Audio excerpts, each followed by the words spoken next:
Like this. We're in it. We're here. I almost got you. We are here. We're live. Lucky it wasn't a few seconds earlier. No, very lucky.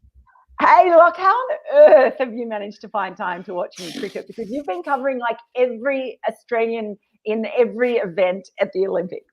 I don't know how you do it. Look, let's put it this way. Plenty of sleep. I actually got a fair bit of sleep, but this morning it was just my computer. If I was just pan my screen right now, but we won't because the IOC hold the rights. We won't be doing any of that. But if you were to look at my screen right now, there are about 5 or 6 different sports up there. Look, it's been nuts, but always got to have room for cricket in my life, and we've got plenty to talk about at this game. Good, man. Well, that's, as our friend Bharat Sundaresan rightly calls you, you are Lockypedia, and that's how I'm keeping. So if any of you are out there watching, if you want to keep up to date with what's happening at the Olympics, make sure that you see that Twitter handle there, that Locky LMcCurdy7. Give it a follow because he knows where it's at. In the meantime, let's talk about cricket and get on with the show.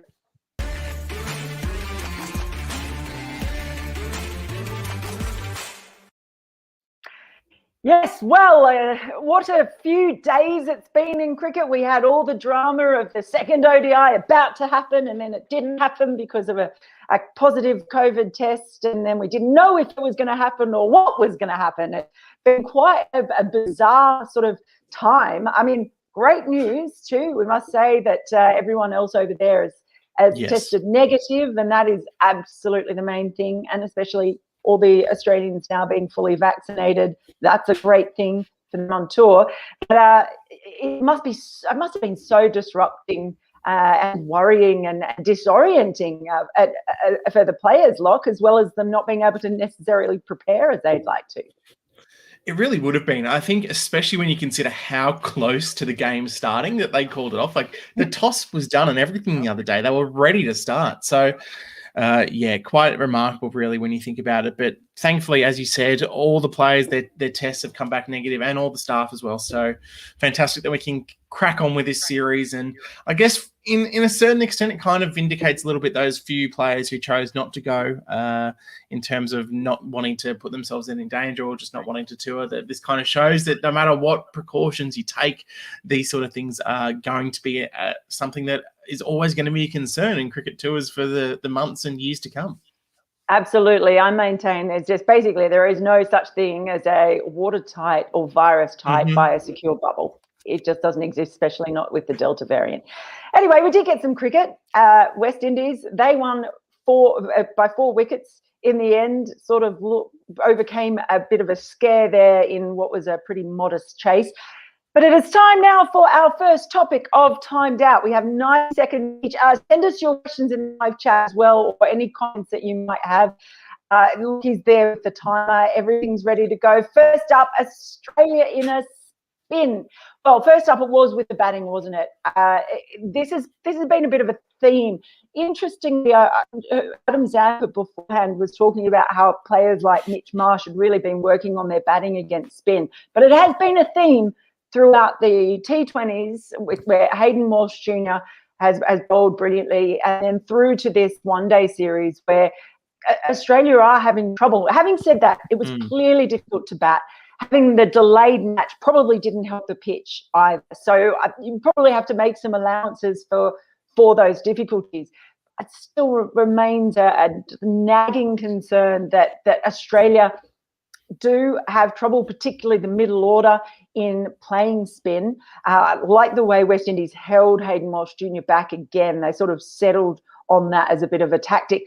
But then it sort of goes further than that too. I mean, well, let's just say Wes Agar was the top scorer for Australia, for starters. Let's just go there. And the other 2 main contributors, apart from Mitch Marsh, you had Stark and Zampa down at the bottom, a little bit from Wade and Marsh, but that doesn't bode well for Australia's batting. Yes, we keep going back to there's players missing, and we know that, but we can't keep talking about that. It is. I'm just going to say it is a problem for Australia when it comes to batting against spin. And they ain't going to sort out for the World Cup. I definitely agree. Look, well, for me to use an Olympic metaphor, which we'll probably be doing a lot of in the next fortnight, it's exactly like a relay. You've got to go out strong, but you've got to come home just as strong. And at the end, looking at this Australian batting lineup, they just don't have that balance at the moment. They don't have an equal contribution from all of their players. I mean, look, there's a comment there from Menas who's joining us. 6 for 45 Australia were at one point in their innings. Quite remarkable to think that 5 of their batters scored 10 or less. I mean, going through some of them, I think Carey, besides Felipe, I think Felipe got 16 or so. Carey got 10. Then you had Enriquez, you had Marsh, and you had McDermott, and you had Turner, who all scored less than 10. And that's just not what you need to start an innings in one-day cricket. You need a balance, and you need someone in that 3, 4, 5 area to really kick on and go on with the innings. Otherwise, you're going to be in a position like Australia were today, really struggling to make a competitive total. And look, if they had even just another 20 or 30 runs, I reckon they really would have put the pressure on the West Indies. I mean, yes, they would have loved to be in a position where they were scoring 240, 250 and having a lot more runs, but 187 really in the end wasn't that far off when you take into account some of the drop chances that Australia kind of gave to the West Indies. So, yeah, I think the main thing that I'm looking at is just not enough balance in that side, and someone has to just take one up for the team and go on with it.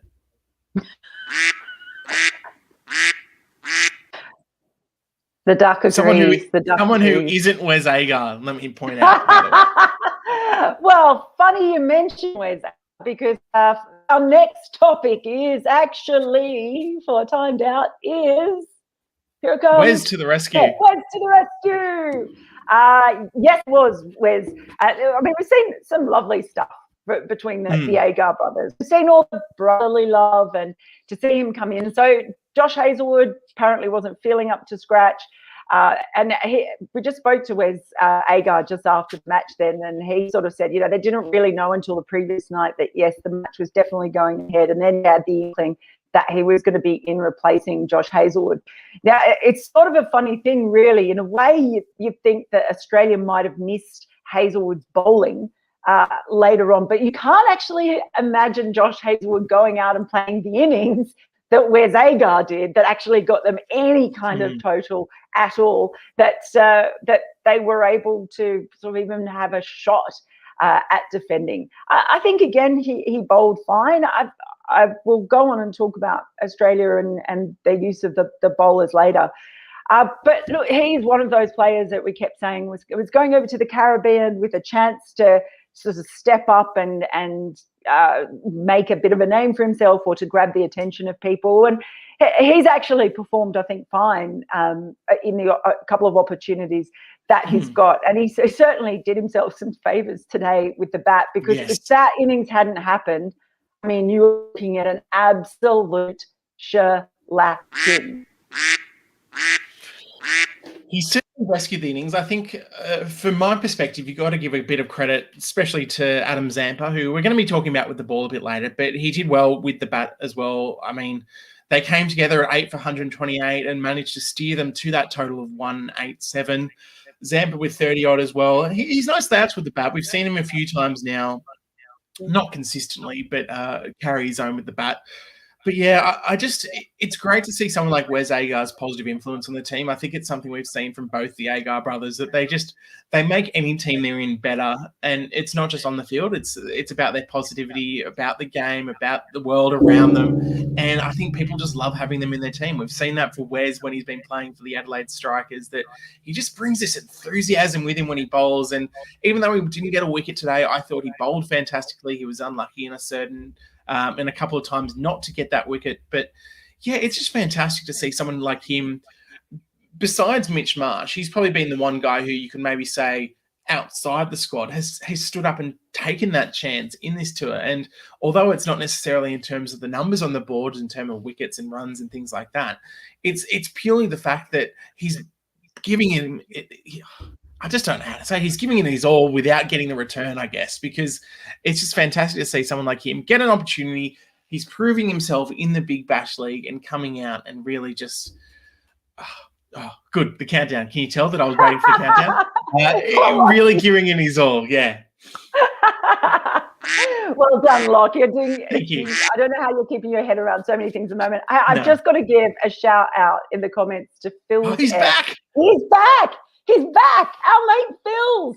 He says, "G'day, guys. Good to see yous again. That's some shocking batting. Bloody no good, mate." I think the strange. That's a pretty good summation in some ways, Phil. So we'll take that. Thank you for joining us once again. We love seeing you here.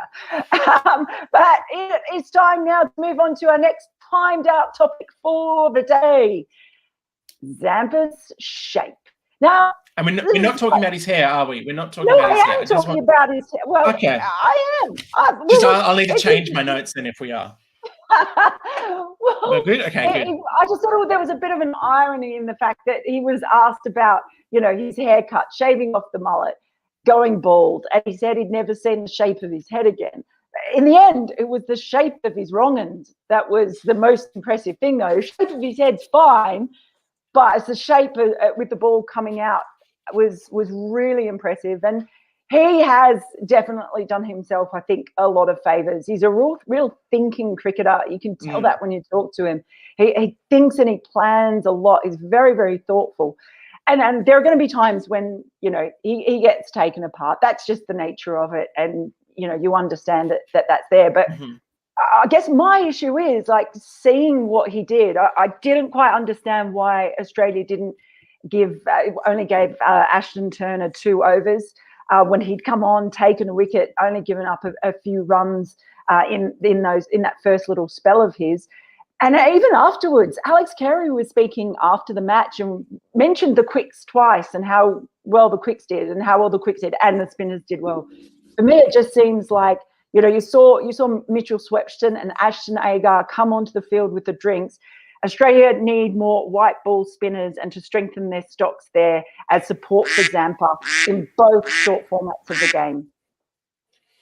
Well, if you've been watching this series, I'm going to spend the next 90 seconds talking about why I don't know why we haven't seen Ashton Turner before this match bowling. I mean, we needed an off spinner on this tour without a doubt. And obviously without Glenn Maxwell there and Nathan Lyon isn't going to be picked in white ball cricket anymore. Ashton Turner's there, and we know he can bowl pretty decent off spin. Obviously, he's not in the top 3 or 4 off spinners in the country. No one's kind of trying to pretend that he is, but he does a more than serviceable job in white ball cricket. He's shown that throughout his career. So I don't know why it took so long when we've seen the kind of success that the West Indies have had with off spin throughout the T20 and the one-day series on these pitches, especially to left-handers. I mean, you kind of look at the edge that he drew off POORAN that was dropped by Wade at first slip. I mean, that's the perfect delivery. He got a bit of extra flight and bounce, and because POORAN was late on that shot, he draws the edge. And for a part-time spinner, that's a fantastic delivery. And it's just really disappointing that we haven't seen more of that. And obviously, yes, some of that is down to selection. But at the end of the day, if you've got someone like Turner in your team who is on the field, you need to kind of bowl a bit more when you think the conditions suit him. Now, yes, on this topic, Zampa, very upset his hair's gone. I'm not taking any responsibility of that, but look, it's just not the same. But that delivery to dismiss Kieran Pollard there, who was walking off going, what just happened? I mean, that was the perfect wrong. And I think maybe still second to his one from Kane Williamson a bit earlier in the year, last year now. But yeah, an incredible delivery, that one. Absolutely. And I'm just going to throw in there too, when you talk about Turner, yes, he got that edge. First ball back in his second spell, he beat the outside of POORAN's bat as well. So I just don't understand what's going on there. Hopefully we can talk to the Australians and find out a bit more, because it's puzzling looking from the outside. So it'd be good to know more. Ronaldo27 says, Melinda, I love your voice. Can't wait for you to be in the Ashes on Polite Inquiries later in December. I'm not sure I'm allowed to do polite inquiries anymore, Ronaldo. It's sort of for another organisation. But I can assure you that I will be around during the Ashes, and I'm really happy that my voice pleases you. Also, I'm just bring up Suhail Jan says, yes, agreed. I talked about Turner not bowling in T20s. You're not going to get too many arguments from us here. I guess what it does do is it really highlights the value of the absent Glenn Maxwell, doesn't it? Yes, massive. That off spin that he provides easily as much as the power hitting that he does. Final topic. Are we up to? Yes, we're up to a final topic. Yes, we are. I do believe flown by There we go. POORAN and Holder hold the line. I actually thought that West Indies had blown it. I really did. They looked better. They're obviously, I think they're a more stable side with Shea Hope back in there, and they looked that way as well. I mean, some of his driving was just absolutely dreamy. And that I think that West Indies generally picked up on the fact that it wasn't the sort of pitch to go big and go aerial on all the time. And most of his were just all along the ground, which was really good. But then when they got in all that trouble, Jason Holder is one of those players who has just bailed out West Indies so many times in every format. But he hasn't scored a half century in ODI since the 2019 World Cup. So in a way, he needed those runs. But even POORAN at first I thought was going a bit hard. But then, God, I love that pick. That's such a great pick. POORAN I thought was going hard and maybe a bit too hard at first, but I think Holder's presence calmed him as well. And in the end, I think the two of them played that absolutely beautifully. They weren't taking the risk. Yes, POORAN was dropped twice, which was really poor by the Australians, particularly that Moses Enrique's drop was probably the worst of them, and because it happened earlier. But those chances aside, I thought the two of them just batted really sensibly. They saw Mitch Starc off when he'd obviously bowled incredibly well, and they just did exactly what was needed to get West Indies home. So they deserve a huge amount of credit for that win.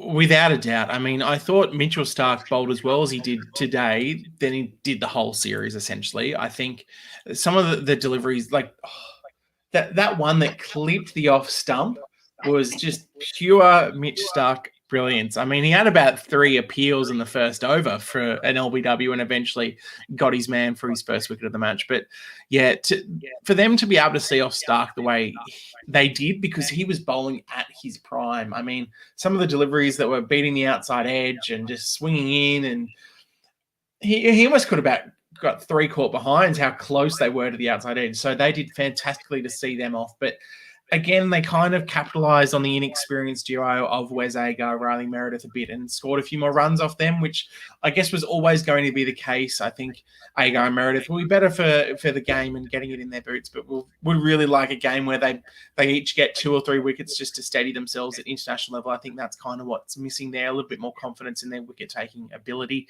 But yeah, I thought, again, they did well. They played well off Zampa. Even though Zampa was looking dangerous, they still managed to take him in about 4.5, 5 and over, which was important in the end, because if they allowed themselves to get bogged down by Zampa and only go for 2 or 3 and over, then it's a completely different chase, and they still need runs off the last few overs, whereas they could take their time in the other overs, and they took the pressure off themselves, which I thought was a really intelligent partnership.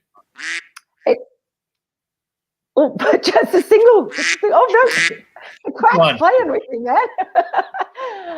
No, you're right. Yes, and in hindsight, it's of course very easy when you're sitting at home looking, but perhaps there could be a case to say that they should have played someone like Ashton Agar instead of Riley Meredith. That could have made a difference, but the players who were there had the chance.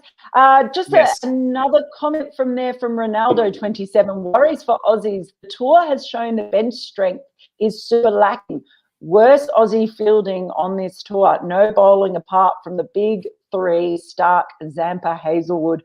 What is happening? To be fair, Mitch Marsh has bowled pretty well, I think, overall across the series. What is happening? It just feels like it's a shambles. Part of that is not because it's not the Australians' fault, because they are missing. It would have been a really different team if they had all their players to choose from. But you're right about the bench strength. I think it has been exposed, and it's not just about the strength. I feel like on this tour, some of their plans have been exposed. You had even. You had Aaron Finch admitting after the first game that they hadn't played with the cricket smarts. So there's a whole heap of elements in there that is, they may still win this ODI series, but overall I think this tour has been quite illuminating for where Australia are at the moment without some of those top line players. I think without a doubt. I mean, when you look at the team, obviously much has been made of the 7 players who haven't travelled, but even just the second ODI, you don't have Finch, who's injured at the top of the order. He's your captain and easily the best opener. You don't have Agar down the bottom, who is still sort of coming off an injury he suffered in that T20 series. And you don't have Hazelwood too, who was named in the team, but kind of, as you said earlier, was feeling a bit sick. So that's the best part of 7 or 8 players out of your full strength one day lineup. So I think if that was to happen to any team in the world, they would struggle. I don't think there's many teams in the world. I say England or India, just saying. Yeah, look, I mean, especially in this series, I think England's a bit different because their one-day team is such a different team to their test team and stuff that they can just interchange. Like, they'll know, oh, we'll just bring Ben Stokes in as captain. That's fine. I mean, he's one of the best all-rounders in the world. Of course they're going to be fine. But I think, yeah, Australia, while I expected a little bit better this series in terms of overall performance, I think that they will look at it and look at it as a learning experience for the most part, in terms of 7 or 8 of their best players not in the side, and they've still gotten within 4 wickets, and on the back of a pretty heroic effort from Stark and Zampa with the ball in this second ODI. Well, we'll see. We'll see. It's going to be a busy time because they'll be back to play in the third ODI, which is now a series decider, before heading off to Bangladesh for 5 T20s. So it's a very busy little period of time, and we, of course, will be following it all. Quickly before we go, I'm just going to say, Sahil Jan says Moses Enrique should bowl 5 or 6 effective or supportive overs to do justice to his selection. That is kind of a really good point, because he hasn't batted well. He isn't really bowling in one-day cricket. I think he's become a better test player almost than one-day player. I don't know. That's how I feel about him. I think they've almost had to pick him out of necessity, just because they don't really have any other batters or rounders in their squad that are fit at the moment. So because they've got so many bowlers there, I think I don't see Dan Christian playing in these one-day matches, because he's pretty much a T20 specialist these days. So I think that means that with all these injuries, Enriquez, he kind of has to play these games. I agree with you there. So thank you all of you for joining in with us today, and for giving us your comments and your questions. I can't tell you how much we appreciate it, especially Phil's. He keeps coming back. He's dedicated now. We look forward to seeing Phil and all of you as well who have joined us after the third ODI, when we will just see if who comes out on top in the end. Don't forget to give us a like, please, to subscribe, and give us a follow on Twitter, and be around for the next show. We will see you then.